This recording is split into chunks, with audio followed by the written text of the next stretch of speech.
SCW! SCW!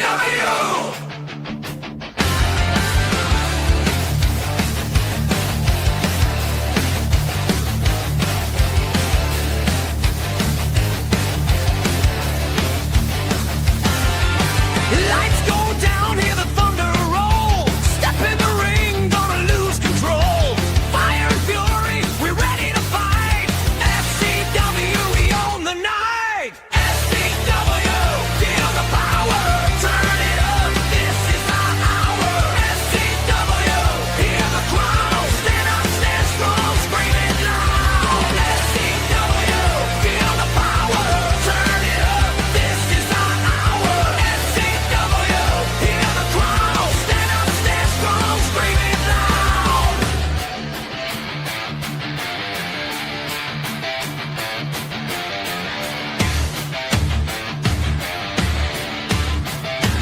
No fear, no retreat. Feel the fire, feel the heat. SCW, hear the power. Turn it up, this is our hour. SCW, hear the crowd. Stand up, stand strong, screaming loud. SCW, feel the power. Turn it up, this is our hour. SCW, hear the crowd. Stand up, stand strong, screaming loud. Straight up you.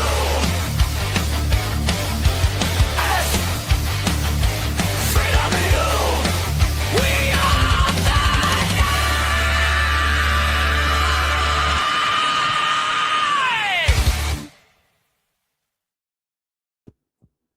Welcome to the SCW Stallions Championship Wrestling. I'm your host, the Stallion. And tonight we have a hell of a show for you.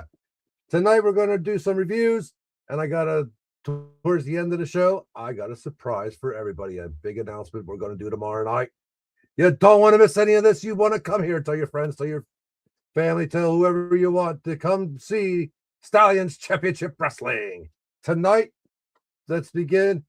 There's been two big, huge announcements that I found out about, and we want to send prayers to both of these great wrestlers, managers.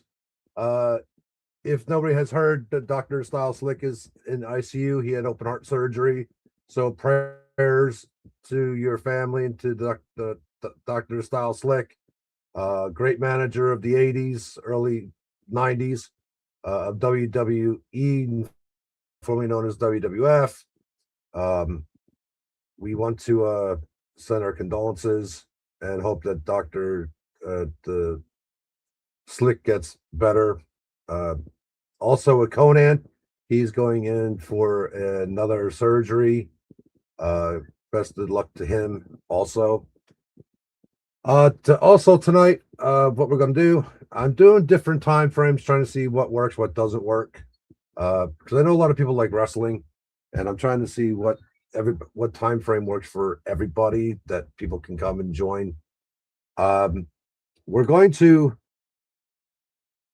start with there's a huge announcement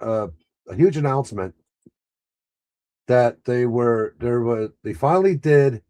Now, this was 3 hours ago. The WrestleMania 42 attendance revealed, and how big of a freaking drop it was from WrestleMania 41 when it was also set all-time record. So obviously, WWE is not holding the attendance that they want.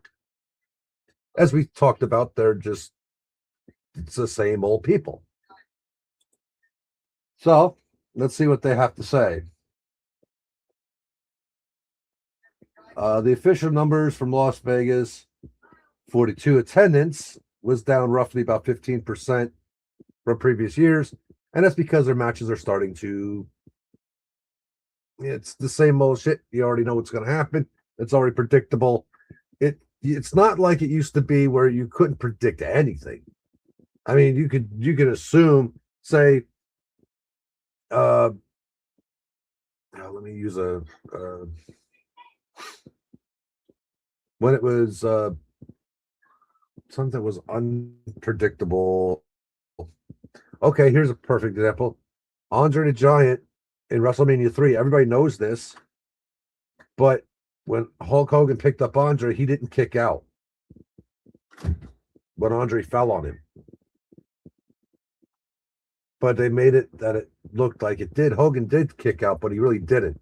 So Andre was your new champion, but Andre wanted to lose out of 15 years being undefeated. He was passing the torch down to Hogan. But now everything's all predictable. Okay, so here's the attendance for 42. Saturday's attendance was 47,000. Sunday was 50,000. A total of 97, little over 97,000 people.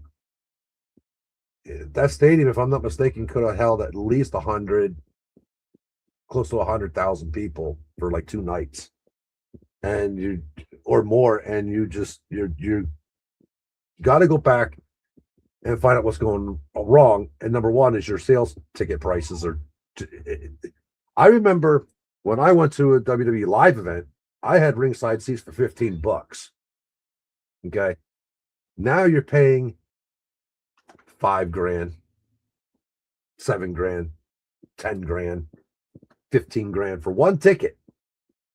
Who the hell wants to pay that? And then with the higher that we used to call the nosebleed sections, they're charging $500, $600, $700 for a ticket. They used to be the cheapest shit, like between $5 and $10. So obviously your sales pricing is just in the toilet, but I think that's part of TKO. They want the money. From last year, last year's attendance was 108, about 119,000, which is an all-time gate record.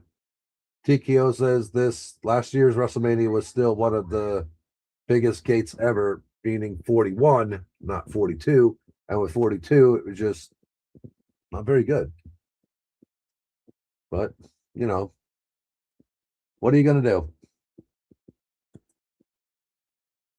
What else? So last night on NXT, everybody's seen that Zilla Fatu is back. Correct, Billy. Zilla Fatu is in NXT now. But if you look at Zilla Fatu and how he came out, doesn't it remind you of somebody? The way he's dressed, with the glasses, the way he holds the mic. Are you having a new Brock? Well, rumor and speculation have that The Rock is the one that got Zilla Fatu to sign to WWE. Also, it was stated that Zilla was Triple H wanted Zilla in the main roster, and Zilla said no, he wants to do it his way. He doesn't want to do it. I don't think he wants anything to do with the Bloodline storyline. Personally, I think he wants to make his own man, but it just seems like he's copying The Rock. I don't know why. I don't know if this is Rock's thing, because Rock's on the TKO board of directors. Does The Rock want Zilla to be the new Rock of the WWE?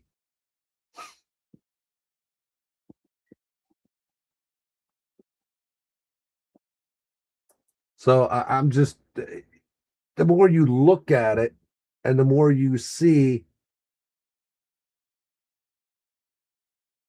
he's referencing himself as The Rock, unless I'm wrong, which, let me remind you, Stallion is more wrong than right, but that's what I was looking at, and that's what I see. I seen this last night, and I was like, what the hell am I looking at here? Am I looking at a brand new version of The Rock? So I don't know. I think The Rock's got his hands in shit that, you know, I mean, he is the final boss. That's what he calls himself. I'm the final boss.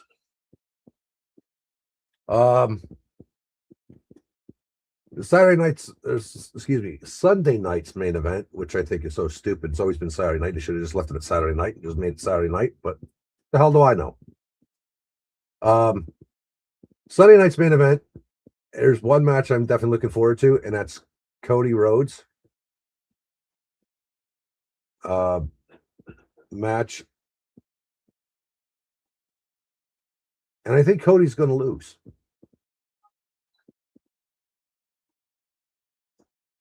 But I'm also looking forward to there's an upcoming this Friday night that I'm definitely going to be live for, and we're going to do a watch along. Is Friday Night SmackDown. I believe we're going to see a new champion. I think CM Punk's going to lose the belt to KO. And I'm going to tell you my prediction on why I think this. KO's been out for what, 18 months, almost 2 years, year and a half, give or take. It's time to put the title on him and give him a run. CM Punk's had both belts. We already know eventually what's going to happen. CM Punk's going to leave again.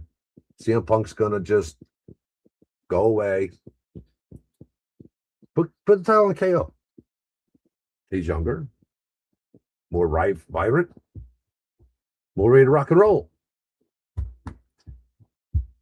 But then there's this other turn, and I'm thinking they won't do that because KO is also known for he's injury prone. He's complains too much. I mean, I don't know.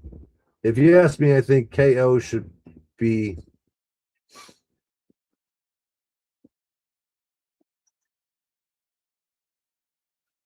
I think KO needs a title run, but is it really for the WWE title? But the main match that I really am into is Cody Rhodes versus Randy Orton on Sunday night's main event. That's going to be a hell of a beat. That's going to be a hell of a match. Randy, in my opinion, they're making him. I think this is going to be his final run. Now, I could be wrong.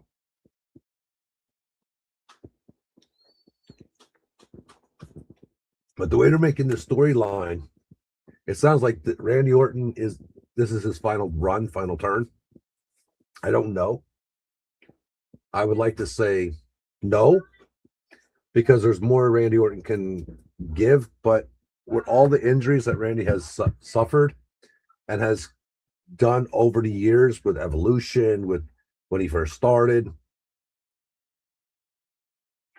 maybe he's finally taking a toll, but he wants one more last hurrah. And that seems fine with me. But are they willing to give it to him? Does he deserve it? Absolutely. 100%. Randy Orton deserves everything. And I agree with that wholeheartedly. Are they going to give it to him? I don't know. I pretty much doubt it. Because they got younger guys in. So I would like to see Randy with the title one more time. And then he can go into sunset and on his chariot and just go away and retire. But you and I, we all know Randy Orton will never retire. He's another Ric Flair. Speaking of Ric Flair was seen in a wrestling ring doing warm-ups and getting prepped for, I guess, a comeback. He said he's not coming back. His health is 100% better.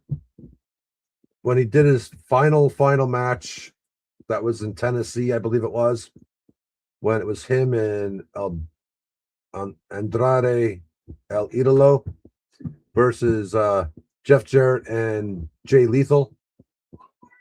They said Ric Flair actually had a heart attack during that match. Now, I don't know. I wasn't there. I'm only going by speculations and news that I've read.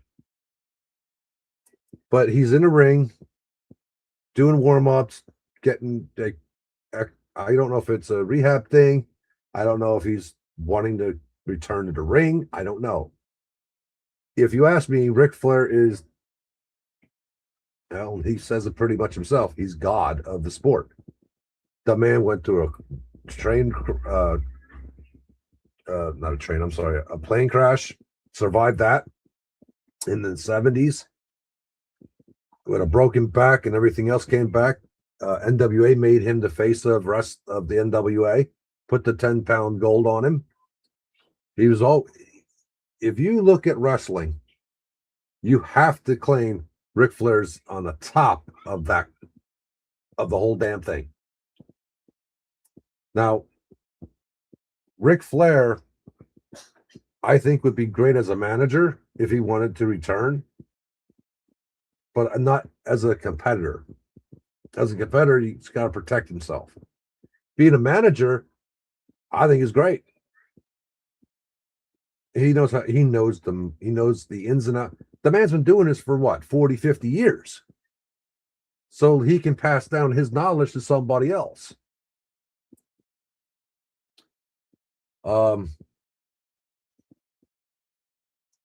There's something that I wanted to play tonight that's been bugging the hell out of me. And I'm going to get it up. Just give me 1 second. There's new stuff coming out about this man. And it just dawns me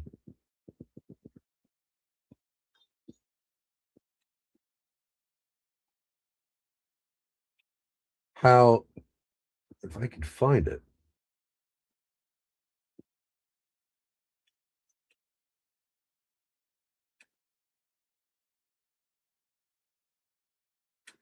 where is it? Good grief, where is it?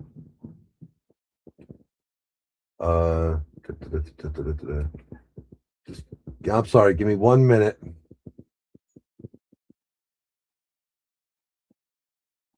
right, we'll do it this one here first. His death in that year. Something that's been bothering me, and I know a lot of people have been saying that there's other things that's going on, and I think the whole thing has been rightly screwed up.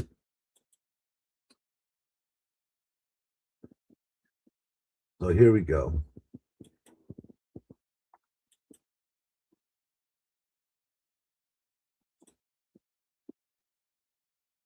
Let me do it this way.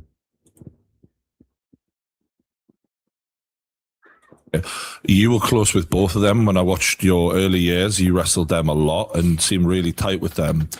I mean, for losing both of them, how did that impact you? And especially the Chris one, like, it was such a bizarre thing to happen that it didn't seem like anyone could have seen that coming. No, I mean, that was what made it so horrible is nobody saw it coming. Mm-hmm. Chris was a great guy, you know, and he was an honorable guy. Like, if I had to leave my kids with somebody for the weekend on an emergency, I would have no problems leaving them with Chris. So, to this day, we still don't know why, you know, and you'll never know why. And, you know, I've heard every theory, right?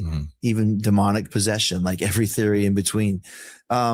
Is there an accepted theory amongst his friends and peers that this is what we think happened? That's a great question, but I don't really think so, because none of us really. There was the brain damage thing that a lot of people were pushing. But still, I understand that. But, and listen, to kill his wife is beyond comprehension, but killing your own son, that to me is the one where it gets to me. So that's the, you know, like I said, that's the unforgivable. Okay. If you're wondering what they're talking about Chris Benoit. I've been seeing a lot of different things coming out now over the years, and it's just recently a lot of people have been talking about this, and to be honest, I still to this day say Chris didn't do it. I don't see somebody that loves his family, especially his own son. I don't see him doing that when he pretty much idolized his boy. And there's more and more things. And the biggest thing that bugs the hell out of me about this whole damn thing, and I'll say this till whenever, Chavo Guerrero said he was on the phone with Benoit. Benoit was like, I guess he was coherent, but not really. But Chavo claimed that when he was on the phone with Chris Benoit, he heard people in the background. Now, who were these people that were at his house? Why wasn't that part of the investigation? That's what I want to know. It just seemed like it was an easy slam dunk case. It was an open, closed case, and they left it the way it was, murder, suicide. And honestly, I don't believe that. I would like to know more about who was in the house when Chava was on the phone with Chris, that he heard people in the background talking. I would like to know more about all of a sudden the doors were wide open and the dogs were in the back and he's telling people where his dogs are. I would like to know more of what caused all this. What started this? Things just don't add up for me. Let's go back to Jericho talking more. Forgivable portion of the whole story to me. I just feel like when people are mentally so ill, they have these notions of I'm taking him with me, sort of thing. Yeah, that's one of the theories that people put forward for when people do that. Yeah, once again, like I said, we can analyze it till the cows come home. Yeah. Bottom line is, I don't know what happened. We'll never know, and it's a terrible tragedy. Because at the end of the day, Chris was a great friend of mine, and he was a great family man as well. So we'll never know what happened. And we just have to move forward, maybe thinking of the good part of his life, which was everything up until that last weekend. And that's the way I look at it. From a professional standpoint, it's hard for me to watch a Jericho Benoit match, but I'll talk about them all day long because that's part of my career. There's some of my greatest matches involved him. So I have to continue to think about him in that respect, but still very angry and never will understand what happened. So.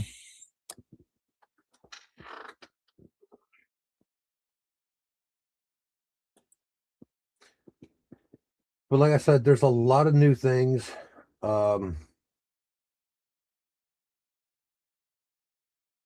It just doesn't make any sense to me why. And that's a shout out to CVV Clips. I always give a shout out to where I get my information from. And Jericho's right. As a wrestler, Chris was great. He was the underdog. WCW finally put the belt on him in WCW. He worked his way to get the world championship at the WrestleMania against Triple H and Shawn Michaels and won. I believe that was in 2004, I believe. So yeah, he did a lot of work. He busted his behind. And I'll never forget, till this day, I do not see Chris doing this. Okay. When he won that world title, he hugged his little boy in the ring and his wife, Nancy. Do I think the death of Eddie Guerrero played some kind of a part on it? Yeah, I believe he went in a depressed mode. And he probably didn't know how to deal with it. But here's another one that I'm going to play. I'm not going to play all of it, but And obviously, this is not an act of rage. This It's an is act from- of deliberation when you do something like this over 3 days. this one I'm getting from shout out to Pinfalls and Pixels. So this actually states almost a minute by minute of the whole thing. Now, like I said, I'm not going to play all of it. I'm going to play some of it for everybody, but this is where I believe they have Vince McMahon talking. And when the whole Chris Benoit tragedy happened, and one thing I do want to agree with Vince, I normally don't agree with anybody, but one thing I'm going to agree with Vince is when Chris Benoit died, okay, they took a thing with his brain with from Chris Nowinski, I guess that's what his name was in the wrestling. Came like some kind of doctors on crap. They were saying that Chris Benoit's brain was like a Alzheimer's patient or an old man or something like that. But one thing Vince says is that you couldn't, for somebody that had a brain of an Alzheimer's patient, you couldn't do the things that Chris Benoit was doing, like flying headbutts off the top turnbuckle, actually wrestling the way he wrestled. I agree with Vince on that. I think there's not enough evidence that Chris Benoit's brain was an Alzheimer's patient. Well, let's get into this.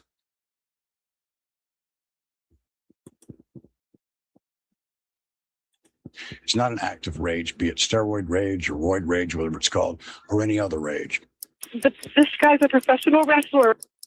The little boy and the mom are dead.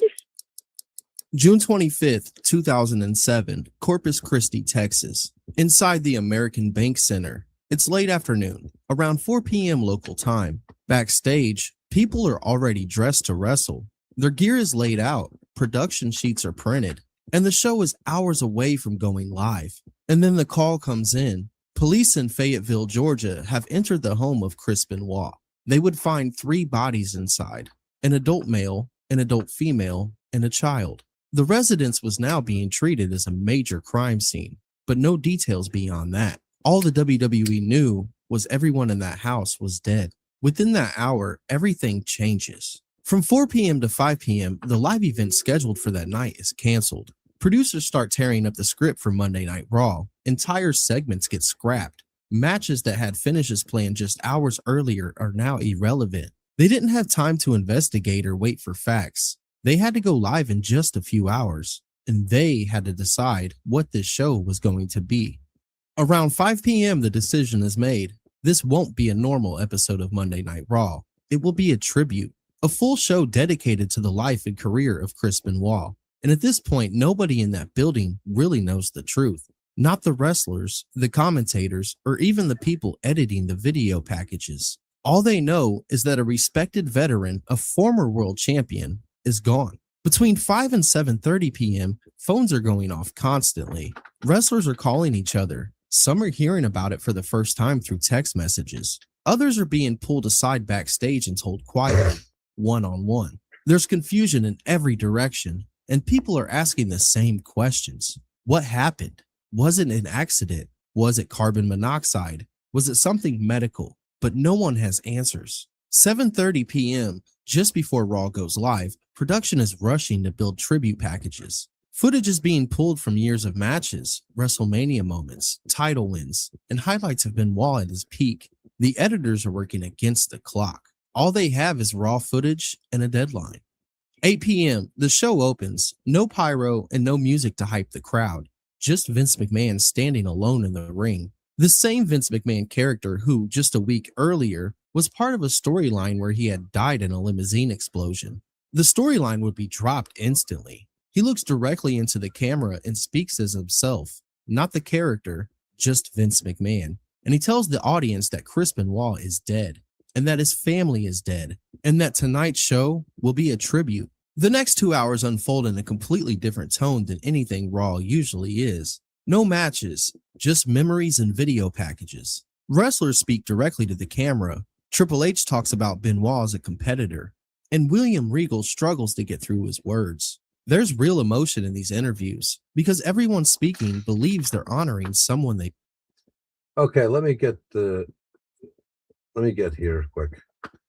When William Regal spoke, you can see he knew something or had a gut feeling of something because he couldn't really talk about it. But his words were, I don't want to say emotion, but like a warning. Because I remember him saying something, I don't remember exact wording that he used, but his tone was more of a warning, not an emotion, which I find disturbing. Also, in the WCW days, when Chris Benoit and Nancy were doing their affair, storyline, which Kevin Sullivan made that up. He wanted to do this storyline with his real life wife, Nancy, and Chris. And I remember something Arn Anderson said: when you mess with somebody else's family, it never ends very well.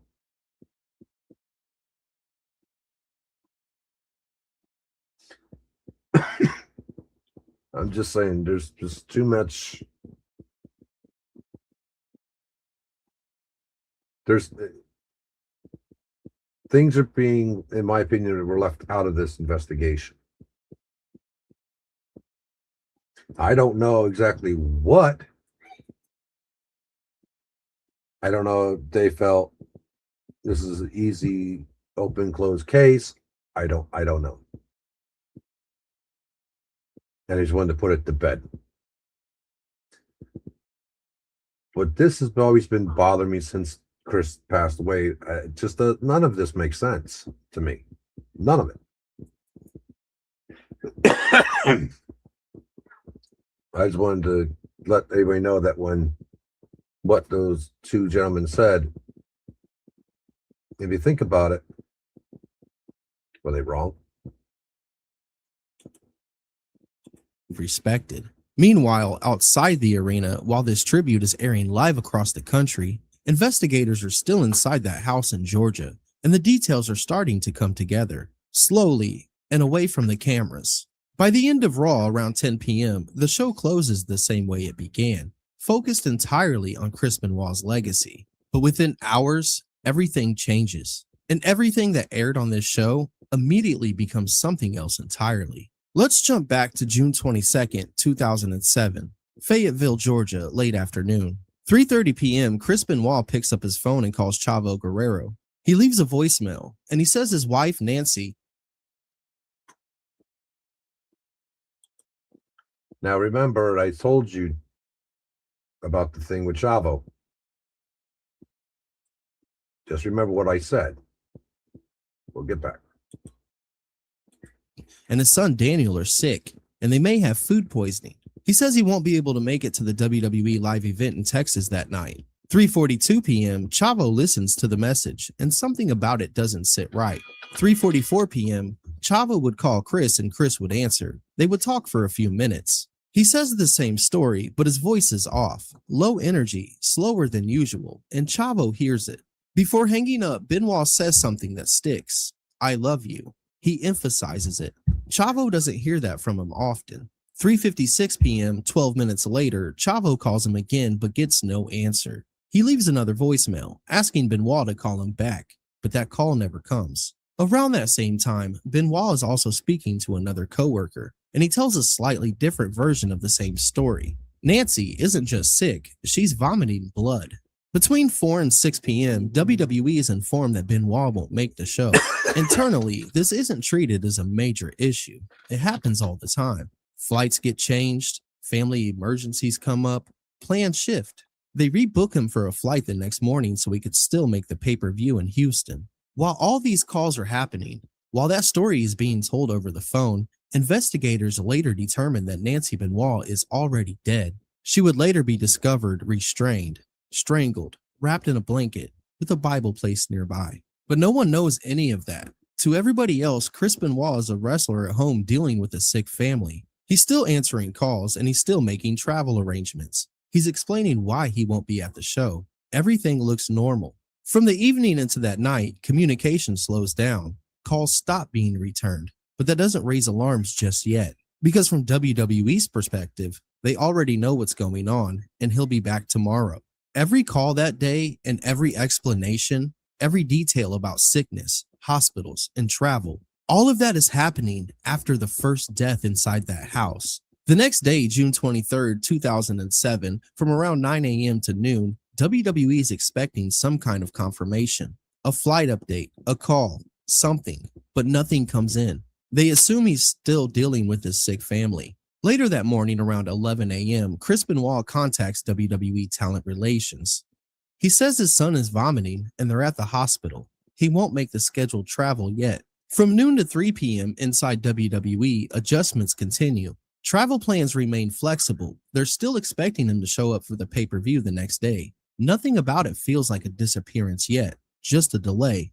During this same window inside Chris's house is when Chris would take the life of his son in the bedroom. Reports would later show that he had Xanax in his system. It would come out he would be suffocated, and again, a Bible is placed near his body. But on the outside, nobody knows any of that. Chris is still communicating, still explaining, and still part of the schedule. Around 3 to 5 p.m., the calls slow down again with fewer updates. At 6 p.m., the WWE live event would go on without him. Fans in attendance don't know why he's missing, and there's no announcement beyond standard absence. Backstage, it's handled like any other last-minute change. From 10 p.m. to midnight, the day ends with no confirmed travel, no flights boarded, and no arrival scheduled.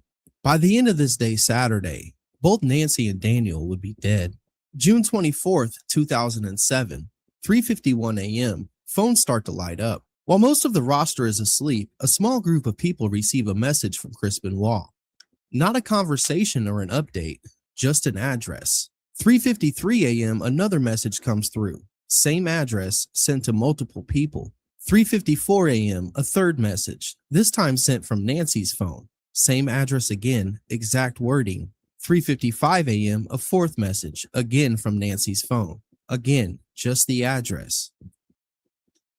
3:58 a.m., one more message, different this time. It said the dogs are enclosed in the pool area and the garage side door is open, but that was all. These don't seem like normal texts. They read like instructions, like someone making sure something is found. Chavo Guerrero would wake up and see the messages, but he wouldn't panic. He would still think the family's sick. He thinks to himself that he'll ask him about it when he picks him up at the airport and he goes back to sleep. 8 a.m., Houston, Texas. Flights are starting to land. WWE talent is arriving for the pay-per-view. Chris Benoit is supposed to be one of them, but he's not there. Around 10 a.m., Benoit contacts WWE again. He still says Daniel is sick, and they're at the hospital, and he'll take a later flight. By the time that call is made, both Nancy and Daniel are already dead, and those texts have already been sent. Everything being said now is covering something that already happened. Around 1 to 3 p.m., WWE continues preparing for Vengeance Night of Champions 2007. They still expect Benoit might show up late. That's not unusual in wrestling. Plans stay flexible. Around 3 to 5 p.m., it becomes clear he's not making it, and the decision is made. He's off the show, and Johnny Nitro will take his place against CM Punk. That evening, the pay-per-view goes on. The show happens, the matches happen, and titles change hands. From the outside, it looks like a normal WWE event. Behind the scenes, there's still no real concern. Not yet. Nothing Sunday would trigger immediate action. That doesn't happen until the next day, when the silence stretches too long, and someone finally decides to check the house. June 25th, 2007. Around 11 a.m. backstage at the American Bank Center, people are arriving for WWE Raw. Gear bags come through the doors, production is setting up like any other Monday. But one thing hasn't changed. No one has heard from Chris Benoit, not since the previous day. 12:30 p.m., the text messages from early Sunday morning finally get shown to WWE officials. Chavo Guerrero and others would bring them forward. Now, for the first time, people higher up are seeing them. And that's when higher ups are seeing the text messages. They do a welfare check, and that's when the whole thing happens that they were pronounced dead. Vince gets the phone call, and that's when the whole thing with Raw. They do a tribute show, which you never will find because WWE took it down. Again, none of this makes sense. This has always been bothering his me. death in that. Yeah, you were close with both of them. It's always bothered me about Chris, how this all went down, and nothing makes sense. And again, I don't see him doing that. I really don't.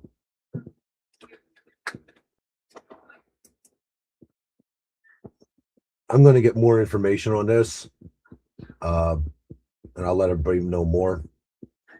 I'm going to get different clips and different things that I have seen. Also, get into the current news. of WWE. Here's something new. This was happened about a week ago. WWE moments where fake fight suddenly becoming very real. Oh, look at that. They have you.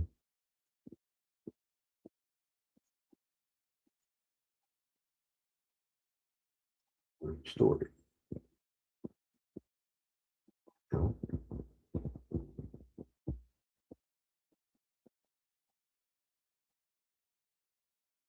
It has something to do with Eugene and Anderson.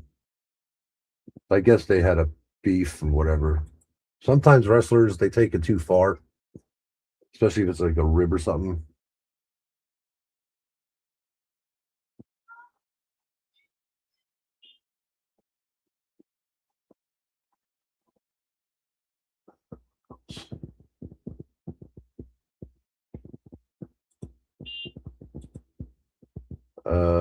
But yeah, WWE is definitely. I don't know if they need to. They're doing house shows again, like the live events, which is good because that's what Vince did. But their ticket prices are just outrageous. Where I live, I can go to 2 different areas that, actually 3 different areas that WWE would show up. And I was looking at ticket prices, and just for the very, very top, like I said, we consider like nosebleed sections.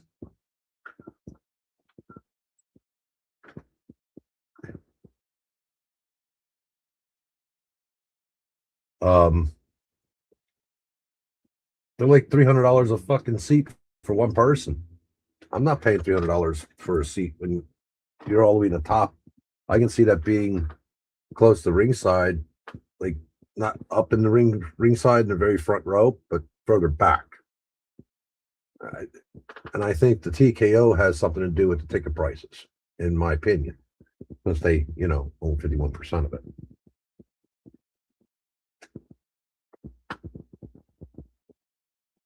What else? So tomorrow, I have a show that I'm going to do. We will be starting around at 7 at night. It's going to be a live watch along. We're going to do a watch along of JCW Juggalo Championship Wrestling. We're going to do this every Thursday at 7 p.m. Granted, yes, you can still watch it on your own. It's on YouTube. But we're going to do a watch along, and I'm going to be the commentary for what happens. Also, we're going to do the Sunday night's main event watch along. And we're going to, I'm still in talks with 3 people. One gentleman's an indie. One is a former WWE superstar. WWE, ECW, when Vince McMahon ran the new ECW.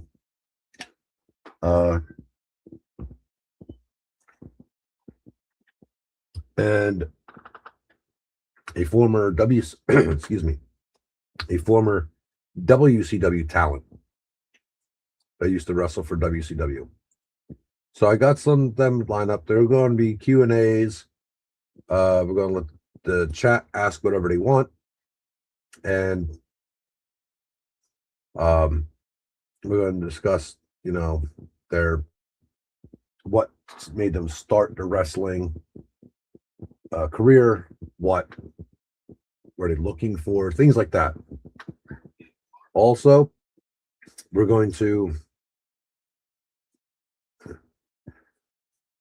I'm in the works of making Stallion Championship Wrestling a wrestling show, where every week will be matches, titles will be on the line.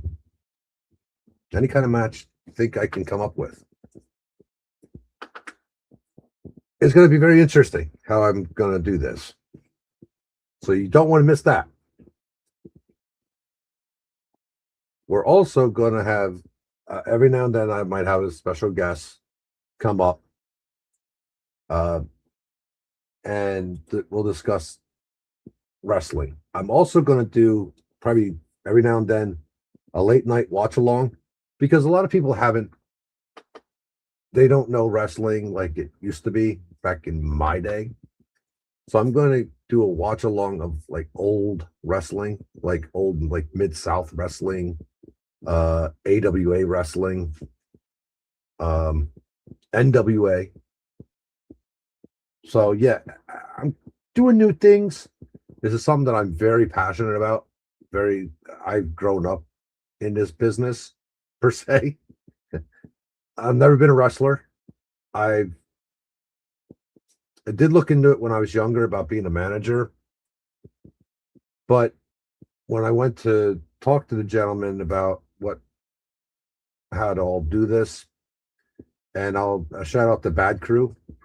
I was like 18, 19 years old. I wanted to get involved in it. You know, I wanted to do something with wrestling. It's just something that my heart was always in.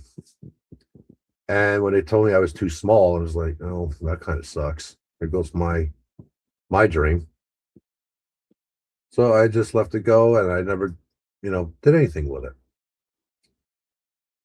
But I still love the sport. I still love the action. I still love what it brings. And I just one day sat and I thought, now, mind you, I was gone for 4 months. This is something that I wanted to do. This has been always something that I was going to do. I've told people I'm into wrestling. I love wrestling. And I know it's not for everybody. And I know there's a lot of people. And again, a shout out to everybody that viewed last night's show. I thank you very much. I appreciate it. Almost 60 views. Thank you very much. And everybody that's in the live chat, thank you for being here. You guys are supporting me by watching me or just listening to me. I really 100% appreciate it. But I originally didn't know if I wanted to come back to YouTube. And if I did, I wanted to come back my way. Well, a friend of mine that I also do show with Twisted Stallion, the Twisted Stallion show, convinced me to come back. And I was like, I don't know. I've been gone for 4 months. And then I sat back and I thought about it. I said, you know what? Maybe I should come back. I got an idea. I can actually do what I want to do. And I'll talk to my better half. And she said, well, what do you want to do? What show would make you happy? I said, a wrestling podcast. Something to do with wrestling. Nothing but wrestling. All wrestling. And she said, there you go. So, Stallion Championship Wrestling was born. And I'm proud of this show. I'm proud of what I do with wrestling. Anything to do with wrestling, I'm going to make it happen. I'm going to make everybody want to watch Stallion's Championship Wrestling. Last night was the down low, what I was going to do, what I was going to create. Tonight, I already showed you part of, yes, it's old. I get it. But there's still questions that need to be answered that aren't being answered. And as you heard Chris Jericho say, we're never going to know what the hell happened. Nobody's ever going to know. Do I think the investigation was sloppy? Personally, yes. Because, again, Chavo said on the dark side, shout out to Vice, the dark side of the ring. Chavo said that when he was on the phone with him, he heard people in the background. Who were those people? Why weren't they questioned? Why weren't they, why wasn't the investigation asking these people questions? Why were you there? What did you see? Blah, blah, blah. My theory is this: if he already killed his wife, why would he let his son look at a dead mother? I don't get it. Nothing makes sense to me. This whole thing is they did an open closed case and left it like that. And that's my opinion. Or as anybody would say, that's my story and I'm sticking to it. But we are going to do some things with the SCW Stallions Championship Wrestling. Tomorrow night, we're going to do Ride Along with Stallion with the SCW of JCW. Now, out of respect, I'm not going to play it live. I'm not going to put it on here on live where everybody can see it. I'm going to commentate and do all the commentating, what's going on, out of respect for JCW, and a shout out to them. Also, the same thing with WWE because I don't want, copyrighted and all that garbage. I don't need all them headaches. But this is what I'm passionate about. I hope everybody enjoys it. Tell your friends, tell your neighbors, tell whoever you want, your parents, family, co-workers. Hey, there's a new show called Stallion Championship Wrestling. I appreciate it. I really do. But tomorrow night, expect JCW Juggalo Championship Wrestling live at 7 o'clock Eastern Time. Then, give me about a week or so, you're going to see something even better. It's going to be Stallions Championship Wrestling. And you're never going to know what's going to happen. I said it last night, and I'll say it again tonight. You always got to join. You always got to tune in because Stallion, as you don't know what's going to happen, who's going to show up, what's going to be done. It's unpredictable, folks. Stallions Championship Wrestling is the key. Stallions Championship Wrestling is nothing but wrestling. But I promise you this, either tonight or tomorrow night after the JCW, I'm not sure, or tomorrow afternoon. I'm trying to figure out time frames here, how it works for everybody. But probably later on tonight, I'm going to do a ride along. I'm going to see what we can do, what show. And maybe not even tonight, maybe this weekend I'll do it. Because Friday we're going to do, tomorrow night we're going to do JCW, Friday night we're going to do SmackDown. And then Saturday I'm probably going to do, I'll watch a ride along for an old show of wrestling. And I'm not sure which one I'm going to do. I could do ECW. I could do WCW. I could do TNA. I can do WWE. You never know what you're going to catch on the Stallions Championship Wrestling. I apologize. It's only a little over a 50-minute show. I don't know what. I don't want to give all the surprises out. You just got to tune in, folks. You don't know what's ever going to happen. Oh, one more thing I do want to go with. I got to find it.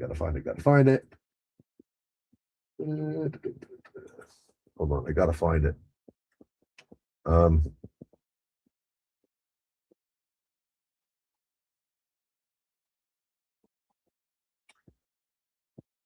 Crap, I forget. Oh, you know what? I forget what it was. But you never know what you're gonna get. Not on the Stallions Championship Wrestling. Again, prayers to Conan and Slick. I hope you guys pull through. Prayers to you both.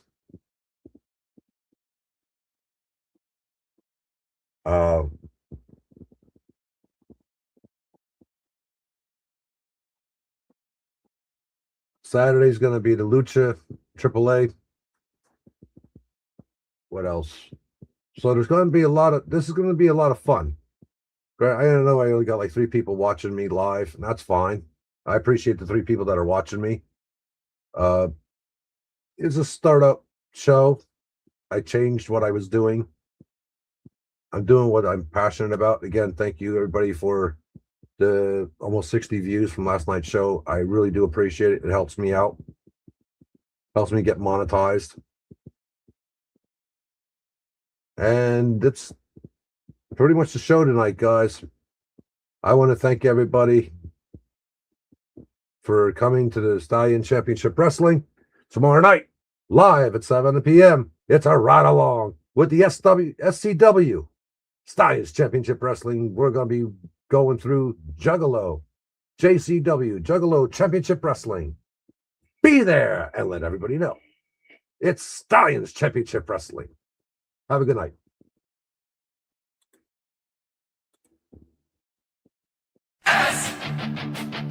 SCW